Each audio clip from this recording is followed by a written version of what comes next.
Cyberpunk is about to get another major update and patch. We also have a big dev Q&A to go over, as well as some competitions that are being hosted. We also have some stuff to go over with the Xbox version, as well as a whole bunch more. We got a lot to talk about. What's up, World Tribute? Back in the room to check out all things Cyberpunk.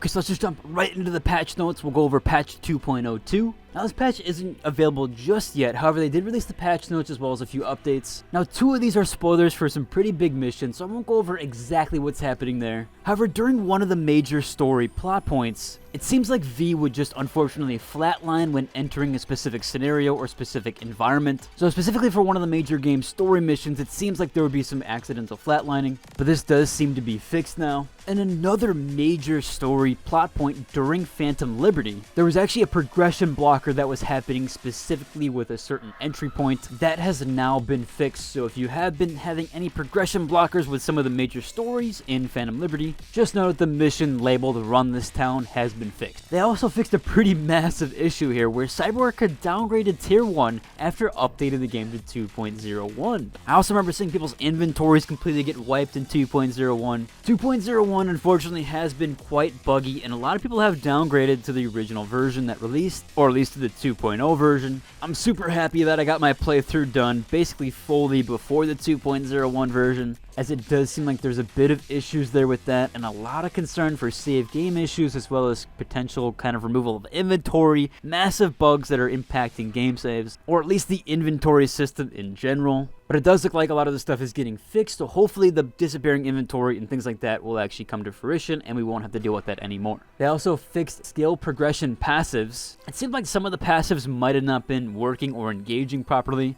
as well as some of the progression being blocked. I know I had a lot of stuff that was kind of hard to level. However, I do believe this was made worse in patch 2.01, where the progression for the passives wasn't exactly calculating properly. So you might not have actually been progressing those passives, and I do believe one or two wasn't working. That might have been fixed now. They also rebalanced the timer in the courier missions. Now, they do have a note here for Xbox players not receiving the Quadra Sport R7 Vigilante, which is a pre-order bonus. They said here it's still under investigation, and we're working together with Microsoft to identify the root cause or bring you a fix as soon as possible. So it seems like this is a direct issue with something with either Microsoft or the potential of the claiming of the reward in their servers. That is super unfortunate because the Quadra Sport R is a pretty decent and cool car. Pretty sure it's like one of the first vehicles you get in the game that actually provides weapons on there, or at least to have easy accessible weapons and not have to pay for a car that has them. So yeah, I definitely hope it gets fixed for Xbox players because they are seeing a bit of issues. Which does lead me out of the next major issue here, which might be attributed to Xbox, where people seem to not be able to upgrade to Tier 5++. And seemingly, even if you have the Tier 5 mats, of course, to do it, still won't allow people to upgrade to Tier 5++. And it seems like when you do upgrade it, it just goes from 5+ to 5+ again. No stat changes and nothing changes at all. Now, I can confirm this doesn't seem to be an issue on PC. However, there is several comments here about Xbox having this issue, specifically from this commenter, Xbox Series S. So if you are having this issue on Xbox, or realistically any other platform, just know that other people are having this issue, so hopefully this does get picked up sometime soon. There's some other commenters who brought up concern like the stash wall not being fixed. Now, just to note with patch 2.01, they actually didn't showcase everything, and the patch notes were actually updated after the patch went live. And so seemingly these are only the highlights for the actual patch notes.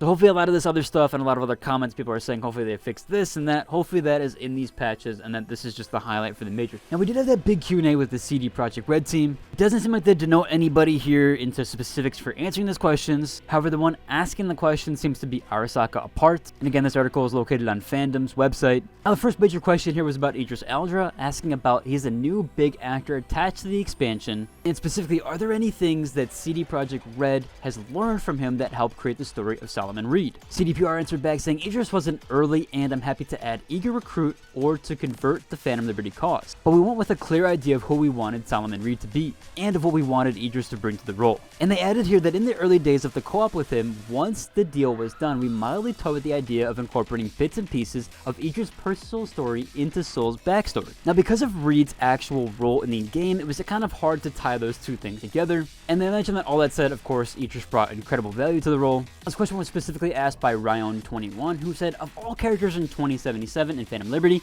which would you want to share a drink with and talk about life? The CDPR team said, I think Alex would be great for this sort of chat, and thankfully, Phantom Liberty allows you to do so. Now, they also asked what are some of the biggest lessons they learned from the development of both the base game as well as Phantom Liberty. They, of course, mentioned that they want to make better games and better releases, while also adding that they completely changed their production pipelines to facilitate a smoother cooperation between departments, and they built in more flexibility in terms of finalization and release. Hopefully this translates to Cyberpunk sequel, although it's going to be on Unreal Engine, so I'm not exactly too hyped about that. They also asked her which elements of Cyberpunk are CDPR developers most proud of in terms of working and pursuing their task passion. They did want to mention that it'd be way too hard to specifically pinpoint exactly which each developer would want or pick for the specific question. However, they did mention that Phantom Liberty contains some of the best storytelling, environmental art, quest design, cinematics, and gameplay they've ever done, which yeah, Phantom Liberty is pretty damn good with both the cinematics, environmental, quest design, and the gameplay kind of all coincided together. It really does feel very well made. There's a few tidbits that I could go over with some of the story stuff. However, it's mostly pertaining to the base game and how it corresponds with the actual Phantom Liberty.